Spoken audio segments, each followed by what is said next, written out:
नमस्ते, कैसे हैं आप सब? मैं कोमल अरविंद। और चलिए आज बात करते हैं मैनिफेस्टेशन कैसे होता है, साइकोलॉजिकली या फिर एनर्जेटिकली, या दोनों से। आखिर सच क्या है? किसी ने मुझसे ये कमेंट में सवाल भी पूछा था, तो ये उसी के जवाब में आज का ये वीडियो है कि आखिरकार फाइनली मैनिफेस्टेशन कैसे होता है। तो देखिए, सबकी शुरुआत कब होती है? किसी भी चीज की शुरुआत होती है आपकी डिजायर से। मतलब आप कुछ मैनिफेस्ट करना चाहते हैं तो इसकी शुरुआत कहाँ से होगी? आपकी डिजायर से। सब कुछ एक ट्रू डिजायर से शुरू होता है। और ये जो ट्रू डिजायर होती है ना आपकी किसी चीज के लिए, यही सीड है, क्या कहेंगे, बीज है, जो पूरी तरह से नई एक रियलिटी को क्या देती है? जन्म। ठीक है। तो कोई भी इंसान तभी कुछ अट्रैक्ट करता है जब उसके अंदर वो विश पैदा होती है। तो ये क्या हुआ? सबसे पहला स्टेप। ठीक है। सेकेंड स्टेप क्या होता है मैनिफेस्टेशन का? थॉट। जी हाँ, डिजायर के बाद माइंड में थॉट्स आते हैं। क्या ये पॉसिबल है? ओ, क्या मैं इसके लायक हूँ? माइंड में कई तरह के थॉट्स घड़ी घड़ी रिपीट होने लगते हैं। ठीक है। अब जो थॉट्स ज्यादा रिपीट होंगे उसके अकॉर्डिंगली आपके क्या बनते हैं? बिलीव्स बनते हैं, है ना? क्योंकि बिलीव्स न्यूट्रल होते हैं। बिलीव्स पॉजिटिव और नेगेटिव मीन्स आपने कौन से थॉट्स को बार बार रिपीट किया है ना?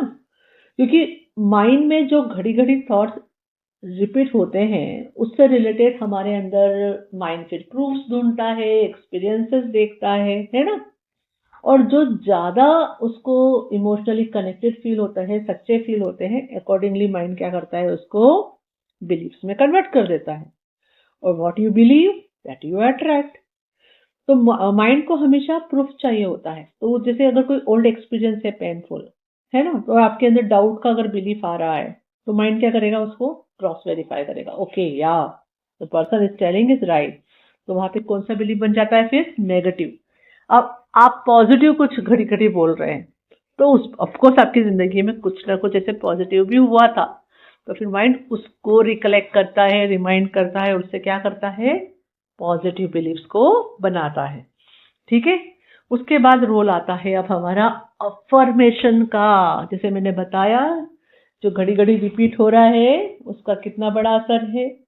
तो अफर्मेशन माइंड को एक नया सिग्नल देता है। ठीक है।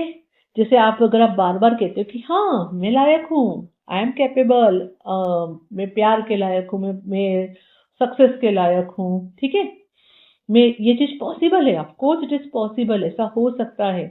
तो माइंड को क्या चाहिए? अब एक नया प्रूफ भी चाहिए। तो माइंड सबसे पहले क्या करेगा? आपके पास एक्सपीरियंसेस को ढूंढेगा कि वाकई सक्सेस मिली थी। और अगर आपको लगता है आपको सच में कभी लाइफ में ऐसी सक्सेस मिली ही नहीं, तो यहाँ काम करती है टेक्निक। कौन सी टेक्निक? विजुअलाइजेशन की। क्योंकि माइंड आपके विजुअलाइजेशन को और रियल लाइफ को डिफ्रेंशिएट नहीं कर सकता है। क्योंकि जब आप विजुअलाइज करते हैं पूरे पूरे फीलिंग्स के साथ, तो माइंड के लिए वह भी सच है। तो अगर घड़ी घड़ी हम डेली कम से कम एक बार जो आपको चाहिए पॉजिटिव चीज उस पर विजुअलाइजेशन करते हैं, तो माइंड को वहां प्रूफ मिल जाता है, अरे हाँ ये जो कह रहे हैं तो सच है। ओके। तो रियलिटी जल्दी बन जाती है, आई मीन टू से, सॉरी, बन जाती है। अब एग्जाम्पल इसका एक और देती हूँ माइंड का। आप सपने से कई बार जगे हो, एकदम से बात करते हुए, डरते हुए या कुछ बोलते हुए। ये क्यों होता है? या कभी आपने देखा हो सपने से उठे हो पूरा स्वेटिंग हो रहा है? क्योंकि माइंड डिफ्रेंशिएट नहीं कर पाता, वो नहीं समझ पाता है कि ये सपना है या रियलिटी। तो वो जो भी उसे दिख रहा है वो उसके लिए रियलिटी होती है। तो इस तरह से हमारे पास एक बहुत बड़ा फैक्टर आ जाता है रिप्रोग्राम करने के लिए। किसको? अपने माइंड को नए पॉजिटिव बिलीफ क्रिएट करने के लिए, अपनी ट्रू डिजायर को मैनिफेस्ट करने के लिए। ठीक है। तो यहाँ तक आपको जो साइकोलॉजिकल वे में जो रोल है माइंड का वो समझ में आ गया कि मैनिफेस्टेशन के लिए। अब दूसरे रोल की बात करते हैं, एनर्जी वर्क के ऊपर। लेकिन सिर्फ अफर्मेशन बोलने से काम क्या होता है? हो जाता है? जैसे मैंने बताया, आपके जो भी पुराने वुंड्स होंगे, स्टक एनर्जी होगी, ब्लॉकेजेस होंगे, पास्ट के पेन होंगे, वो सब क्या है, उन सबको भी तो हमें रिलीज करना पड़ेगा ना। अब आपने क्या किया, नया बिलीफ बना लिया, नया माइंडसेट बना लिया, अपने आप को यह भी यकीन दिला दिया कि हाँ पॉजिटिव पॉसिबल है ना। लेकिन यहाँ पे क्लैश भी है, जो पास्ट में रॉन्ग हुआ उसका, वो चीज तो आपको घड़ी घड़ी परेशान करती है ना, वही तो डाउट्स लेके आती है घड़ी घड़ी। तो उसको जड़ से कैसे हटा सकते हो, वो डाउट एनर्जी को, वो लो वाइब्रेशन, क्योंकि हर चीज एक एनर्जी है, वाइब्रेशन है, आपका थॉट्स, इमोशंस, फीलिंग्स, आप में सब कुछ, ठीक है। तो हम सब अगर एनर्जी है, तो वह जो पास्ट के आपके जो एक्सपीरियंस अच्छे नहीं हुए थे, वो भी तो एनर्जी है।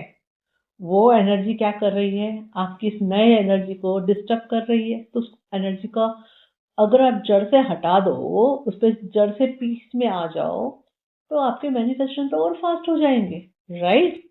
तो जो पुरानी जो भी स्टक एनर्जी है, ब्लॉक है, पास्ट का जो पेन है, वो सब किस में आएगा, लो वाइब्रेशन में। वो लो वाइब्रेशन क्रिएट कर रहा है, राइट। तो एनर्जी हीलिंग, जैसे कि आप इनर चाइल्ड वर्क कर सकते हैं, फॉरगिवनेस, गॉड कटिंग, या पुराने ब्लॉक को जिस भी तरीके से फील करके रिलीज करते हैं, तब आप क्या करते हैं, अपने उस लोअर एनर्जी से के साथ पीस में आते हुए आप उसे रिलीज कर कर हायर एनर्जी में शिफ्ट होते हैं। ओके, उससे क्या होता है, फिर हमारा माइंड ज्यादा सेफ फील करता है और नए बिलीफ्स बनाना और भी आसान हो जाता है और ऑटोमेटिकली बनने भी लगते हैं, ठीक है। तो दोनों ही चीजें जरूरी है, ठीक है। एनर्जी वर्क भी यहाँ जरूरी हुआ, साइकोलॉजिकल भी। अब एनर्जी वर्क में अब आपने जब ये कर लिया, ओके, इसके बाद क्या आएगा, एक्शंस, है ना।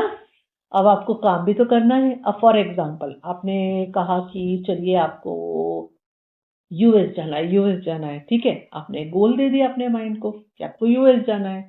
आपने उसके हिसाब से विजुअलाइजेशन कर ली, अफर्मेशंस बना लिए, पॉजिटिव थिंकिंग पे शिफ्ट हो गए। पास में आपके जो भी बैड एक्सपीरियंसेस रहे थे, जिस वजह से आप जाना चाहते थे और नहीं जा पाए, आपने उस पास्ट के साथ हीलिंग भी कर ली, पीस में भी आ गए।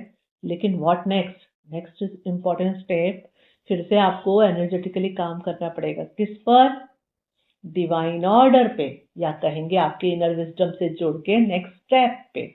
ओके, तो अगर आपके पास पासपोर्ट नहीं है तो आपको क्या बनाना पड़ेगा, पासपोर्ट बनाना पड़ेगा, या पासपोर्ट एक्सपायर्ड हो गया हो तो उसको रिन्यू करना पड़ेगा, है ना। एक्शन तो करनी पड़ेगी, राइट। ओके, आपको उसके लिए मनी चाहिए, तो अब यहाँ काम करेंगे आपके पॉजिटिव बिलीफ। आपको मनी चाहिए, आपको पता चलेगा मुझे इतना मनी चाहिए, आप ये बिल्कुल फील कर पाएंगे, आप मैनिफेस्ट कर सकते हो। तो उसके रास्ते दिखेंगे, हो सकता है आपको कोई नया जॉब ऑफर हो जाए, कुछ काम ऑफर हो जाए, किसी तरह से कोई गिफ्ट मिल जाए, है ना। तो वहां पे भी एक्शंस तो इन्वॉल्व है, तो वो एक्शंस तो फिर आपको लेनी ही होगी। तो यहाँ एनर्जेटिकली फिर से आपको काम फिजिकल लेवल पे भी फिर करना होगा। लेकिन ये करना सब आसान होगा, क्योंकि यूनिवर्स आपके फेवर में ऑलरेडी काम कर रहा है। What you believe that you receive, right. क्योंकि आप जो अंदर है, वही आपको मिलता है ना। हमारा इनर वर्क हमेशा, हमारा इनर वर्ल्ड हमेशा साथ साथ ही चलता है। तो इस तरह से हमें क्या समझ में आता है कि अफर्मेशन, पॉजिटिव थिंकिंग, माइंड का रिप्रोग्राम करना, एनर्जेटिकली ब्लॉक्स क्लियर करना, है ना, ये सब कुछ क्या हो रहा है, साथ साथ चल रहा है मैनिफेस्टेशन के लिए। कोई अकेली चीज काम नहीं कर रही है ना। एक्चुअली एक काम शुरू करोगे तो दूसरा डिवाइन ऑर्डर आपके सामने आ ही जाएगा। फॉर एग्जाम्पल, आप अफर्मेशन पे काम शुरू करोगे तो आपको अब पता चल ही जाएगा कि आपके अंदर वुंड्स कौन से थे जिनको आप चेंज करने की कोशिश कर रहे हो, उनको कैसे रिलीज करना है, वो स्टेप आ जाती है। इसीलिए जनरली लोग जब अफर्मेशन वगैरह शुरू करते हैं स्टार्टिंग में, फिर बाद में वो इनर वर्क करना भी शुरू कर देते हैं, वो इनर चाइल्ड हीलिंग करना भी शुरू कर देते हैं। इस लाइक अफर्मेशन तो कर ही रहे थे, उसके साथ इसको एडअप करते हैं, क्योंकि यही डिवाइन ऑर्डर अपने आप नेचुरली भी बनता है। और उसके साथ फिर क्या, action, yes, real life action 3D level पर वो भी शुरू करनी उन्हें पड़ती ही है। ये फ्लो अपने आप बनता है और बहुत इजीली बनता है। ओके, तो इस तरह से इन सबको मिलकर ही आपका एक मैनिफेस्टेशन क्रिएट होता है। ओके, और इन सब की ग्राउंडिंग जिसे हम कहें कैसे की जा सकती है, उसका तरीका है ग्रेटिट्यूड। जी हाँ, जब भी आपका कोई छोटे से छोटा मैनिफेस्टेशन भी कंप्लीट हो ना, तो ग्रेटिट्यूड जरूर पे करें। ग्रेटिट्यूड जब आप पे कर रहे होते हैं, सिर्फ आप इसलिए नहीं कि of course you have faith in God, God universe आपके साथ चला, उनको तो करते ही होते हो, उस समय एक्चुअली आप अपने आप को भी अप्रिशिएट कर रहे होते हो, क्योंकि आपने वो सब कुछ किया, वो सारी स्टेप्स ली, अपने आप पे काम किया। Okay, it is like a self motivation. इस समय आप बहुत हाई वाइब्रेशन एनर्जी में भी शिफ्ट होते हो, और जो भी आपने मैनिफेस्ट किया है उसकी एनर्जी पूरी तरह, वो पॉजिटिव एनर्जी आपके अंदर क्या हो जाती है, ग्राउंड हो जाती है। ठीक है, तो जो आपका पॉजिटिव बिलीफ है वो और भी स्ट्रांग हो जाता है। तो ग्रेटिट्यूड उसमें बहुत बहुत बहुत हेल्प करते हैं। ठीक है, तो मैनिफेस्टेशन को आप लॉजिक से देखें या मैजिक से देखें, इट्स अप टू यू, पर यस, ये इजीली इन सबके साथ पूरा होता ही होता है। और जब एक मैनिफेस्टेशन आपका कंप्लीट हो जाएगा ना, आपके माइंड को यह सिग्नल मिल जाएगा कि यस, जो भी चीज पहले इम्पॉसिबल थी अब वो पॉसिबल है। तो फिर आप नए गोल और बड़े गोल बना पाओगे और उनको अचीव भी कर पाओगे। ठीक है, तो यस, जैसा आपने स्टार्टिंग में क्वेश्चन हमारा आया था, तो yes, psychologically and energetically both way से हमें साथ साथ ही काम करना होता है। आप एक चीज को शुरू कीजिए, दूसरी चीज पे आप अपने आप पहुंच जाओगे। अगर आप हीलिंग शुरू करते हो तो ऑटोमेटिक न्यू चॉइसेस पे भी पहुंच जाओगे। ओके, तो ये चीजें साथ साथ काम करेगी करेगी। अगर आप वो दोनों चीजें कर रहे हो तो एक्शन क्या लेना है उस पर भी पहुंच जाओगे। बात है शुरुआत करने की। Are you ready? अगर आप रेडी हैं अपनी मैनिफेस्टेशन, अपनी डिजायर्स को मैनिफेस्ट करने के लिए, तो आइए शुरुआत करते हैं, है ना। स्टेप्स मैंने आपको रिवील कर दी हैं, और इस मैजिक का आप रियल लाइफ में अनुभव कर सकते हैं। Thank you. हरिओम तत्सत। For watching and subscribing my channels, please share my videos with others so it can help in their journey too. And please visit my website. There you will get free blogs in Hindi and English, as well as free courses and paid courses details that can help in your journey. Thank you for being here.